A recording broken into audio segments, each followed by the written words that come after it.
వి gold trusted gold buyers తాకట్టులో ఉన్న బంగారాన్ని విడిపించి ఈ రోజు ఉన్న మార్కెట్ ధరకే కొనబడును. మరిన్ని వివరాలకు సంప్రదించండి 7710772020.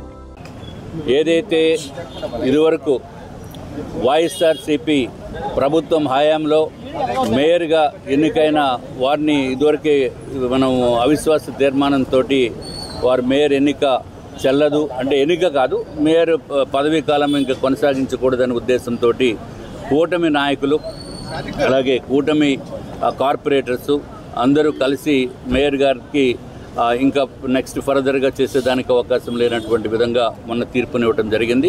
ఈరోజు డిప్యూటీ మేయర్ గారు జియాని శ్రీధర్ గారిపై అవిశ్వాస తీర్మానం పెట్టడం జరిగింది.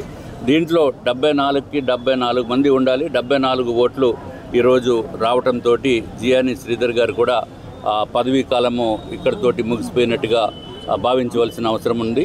రానున్న కాలంలో జీవీఎంసీ అత్యద్భుతమైన బ్రహ్మాండంగా విశాఖపట్నాన్ని తీర్చిదిద్దడానికి, జీవీఎంసీ పరిధిలో ఉన్న ప్రాంతాలను అన్నింటినీ కూడా తీర్చిదిద్దడానికి పూర్తి ప్రయత్నము మేయర్ గారు అట్లాగే కొత్తగా ఎన్నికయ్యే మేయరు ప్లస్ డిప్యూటీ మేయర్ గారు ఇంకా అధికారుల సహాయ సహకారాలతోటి అది చాలా బాగా చేస్తారని చెప్పి మీకు అందరికీ కూడా తెలియజేసుకుంటూ, దుర్మార్గపు పాలన అట్లాగే రాక్షస ప్రభుత్వం ఎట్లాగా వెళ్ళిపోయింది.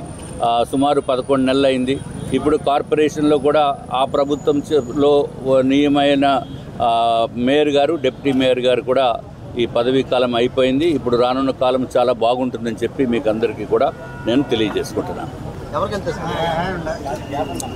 మేయర్ గారి పదవి అరే అదే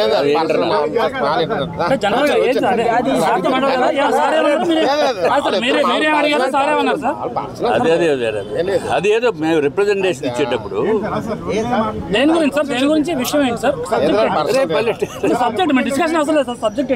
సబ్జెక్టు ఏదైతే ఫిల్మ్నగర్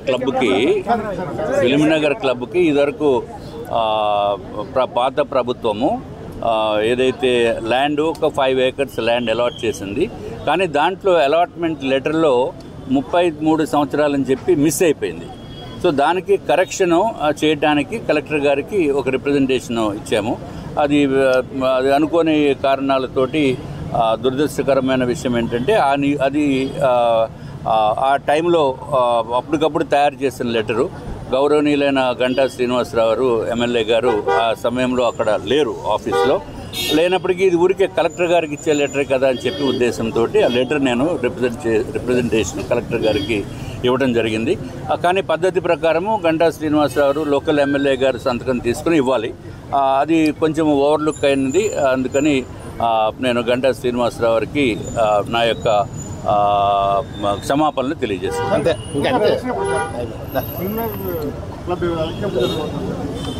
ఫిలింనగర్ క్లబ్ ఇప్పుడు ఇంకా మేనేజ్మెంట్ కమిటీ కూర్చుంటుంది. మేనేజ్మెంట్ కమిటీలో డిసైడ్ చేస్తుంది. డిసైడ్ చేసిన తర్వాత అప్పుడు ఎలక్షన్స్ ఉంటాయి. ఎలక్షన్ ప్రాసెస్ అంతా మళ్ళీ కొత్తగా మొదలవ్వాలి. పాత ఎలక్షన్ ప్రాసెస్ రద్దు అయింది. ఇప్పుడు కొత్త ప్రాసెస్లో మళ్ళీ డిసైడ్ చేస్తుంది. ఏది లేదు, నాకు I have no idea. No, I'm only member in the club. నాకు దాని గురించి ఐడియా లేదు. ఆ ఫండ్స్ చూద్దాము, ఇంకా టైం ఉంది. మళ్ళీ నోటిఫికేషన్ ఇస్తారు. నోటిఫికేషన్ ఇచ్చినప్పుడు అప్పుడు ఏ విధంగా డిసైడ్ చేస్తే ఆ విధంగా చేస్తాం. మరిన్ని వీడియోస్ కోసం ఛానల్ ని సబ్స్క్రైబ్ చేయండి. లేటెస్ట్ అప్డేట్స్ కోసం వాట్సాప్ ఛానల్ ని ఫాలో అవ్వండి. ఆ లింక్ డిస్క్రిప్షన్ లో ఉంది.